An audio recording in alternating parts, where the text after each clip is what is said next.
Statement of the night made in French by Victor Wembanyama. Game 2, Wolves Spurs. San Antonio at home, down 1-0. First quarter. Watch him influence both sides of the floor. Rudy Gobert, nope, not taking that shot. And now we're going the other way and stay with it. Spurs up, no good. Here comes Wemby.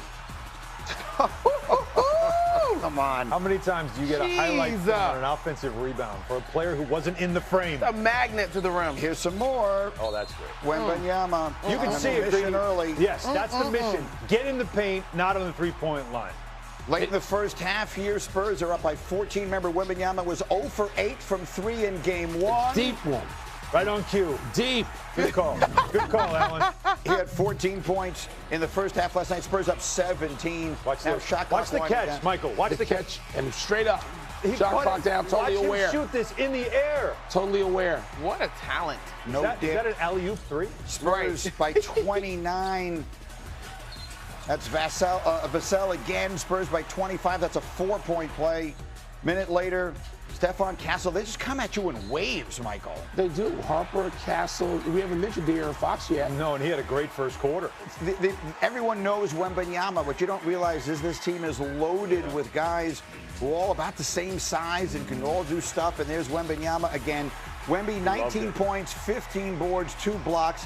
This one was over early. San Antonio handing Minnesota its largest postseason loss in franchise history. The 38-point win, the third largest playoff win in San Antonio's history. Here was Minnesota head coach Chris Finch after the loss. Well, I mean, they just kicked their butt in every aspect of the game tonight. So offensively, defensively, it didn't matter. They took it to us, and we didn't really respond very well. What do you say to your team after a tough loss like this, or do you let the stat sheet speak for itself? No, I just told them we just got punked.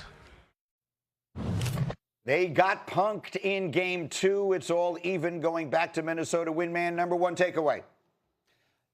Repeatedly so far in this playoff journey for the Spurs, they've impressed me. Several, series 1 against the Blazers, they lose Victor Wembanyama. That's 1-1 going up to Portland. They fall down in the first half. They respond.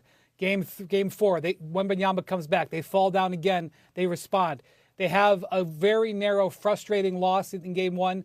Their vision, they're sticking to their game plan, their intensity right out of the gate in this one, they respond. Now, winning the first 5 playoff games and winning the next 5, 2 different stories.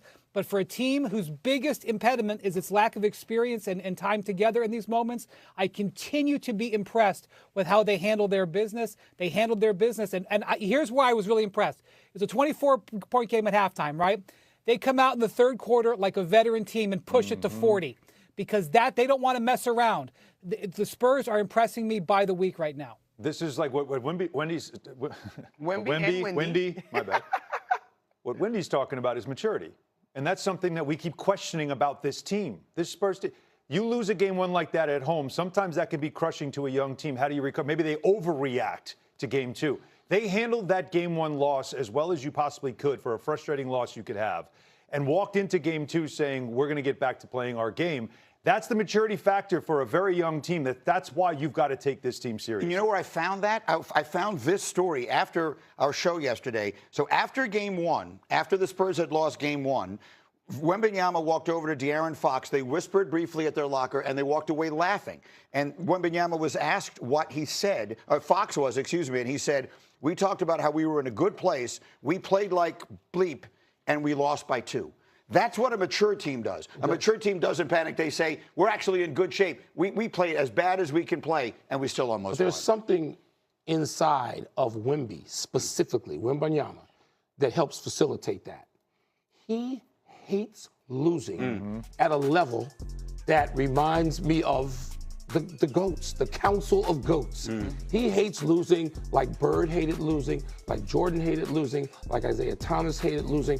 He hates losing in a way that, even as pleasant as he is, all right, with that wonderful lilt in his accent, he probably made it a little uncomfortable in that locker room in the day that they had. And you look at his demeanor last night, he wanted to crush them. And Minnesota, they were back on their heels, and Anthony Edwards talked about this.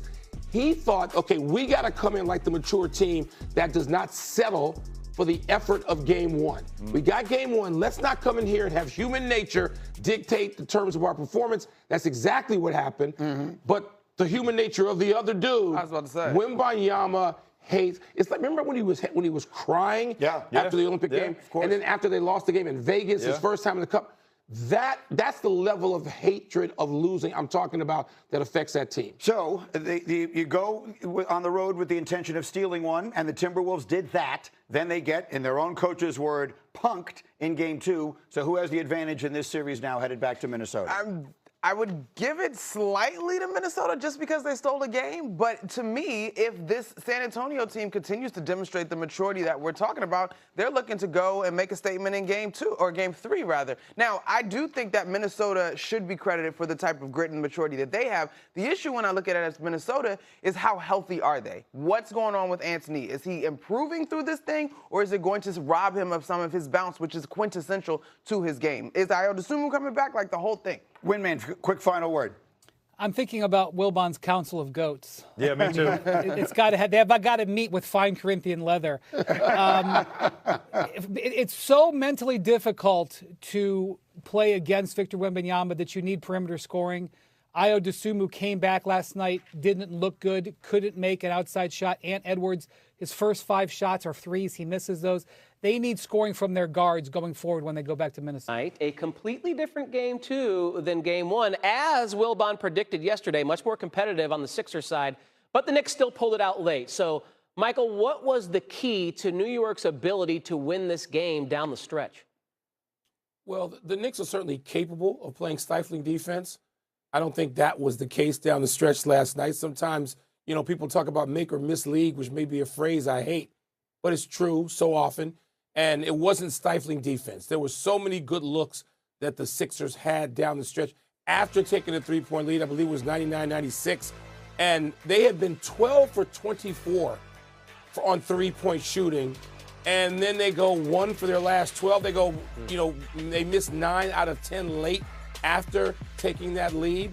So, and many of those, if not wide open, were good enough looks. And the Sixers certainly felt last night it wasn't a case of anything defensively that happened to them. They happened to them. They couldn't shoot straight enough to close out after taking that marginal lead. They were right there the entire game. And they did a pretty good job on Brunson, who had volume, but wasn't all that efficient. And I'll give credit to Philly's defense for that and having to play without Joel Embiid. They managed that, but not being able to make a shot the last 4 minutes of the game was a killer. And we'll see if Embiid is able to suit up as the series moves to Philadelphia for Game 3. Looking ahead to tonight's games, Wilbon, both the Cavs and the Lakers down 1-0 in their respective series. I'm curious which Game 2 tonight intrigues you more and why. Well, I'm still trying to convince myself that OKC can be really challenged by the Lakers, and maybe that will happen. But I'm not starting with benefit of the doubt there tonight. I'm starting with Cleveland, which played Detroit dead even in the regular series. Was able to come back from a fairly large deficit in game 1 to tie it, but just had too many turnovers. I mean, James Harden spoke to it, and Mitchell and Harden, Donovan Mitchell and James Harden, are going to have to play without turning the ball over freely. Those 20 Cleveland turnovers resulted in, I believe, 31 Detroit points. And for a team that sometimes has trouble scoring, the Pistons, of course, you can't give them that kind of assistance. So I would expect a cleaner game from the Cavaliers tonight in Game 2, even though they're still in Detroit. But I would expect if one team's going to even the series tonight, I would think it would be the Cavaliers and not necessarily the Lakers. Yeah, Lakers a 15.5-point dog in that game, too. By the way, just the start of another busy day for you here, Michael, as we take a look at all the shows you appeared on yesterday. Take a look at this. Show me that. Well, at least you're done with it, right? By the way, tell Greeny to take it easy on you today after running through that gauntlet yesterday as you appear on Get Up after us. All right. I'm going to give him that advice. We'll see if he listens. Good luck. Is our playoff MVPs are Michael Wilbon. To a team out of the playoffs, so the Bucks want to have Giannis Antetokounmpo's future resolved before next month's NBA draft. The Greek Freak has spent his entire career with the Bucks, but after 13 seasons, he said he wants to play for a franchise committed to competing for a championship. Here's Bucks owner Jimmy Haslam on Giannis.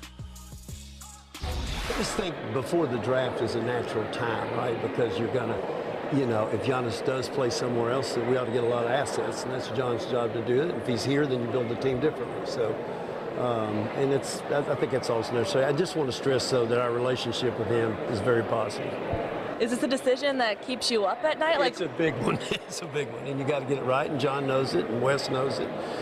And we didn't hold back with Taylor. We just said, listen, he may or may not be with us, so don't come because of that, because you want to be straight up with people. Whether he stays or goes, Giannis has definitely left his mark on the Bucks franchise. Giannis is one of 4 players that is a franchise's all-time leader in total points, rebounds, and assists.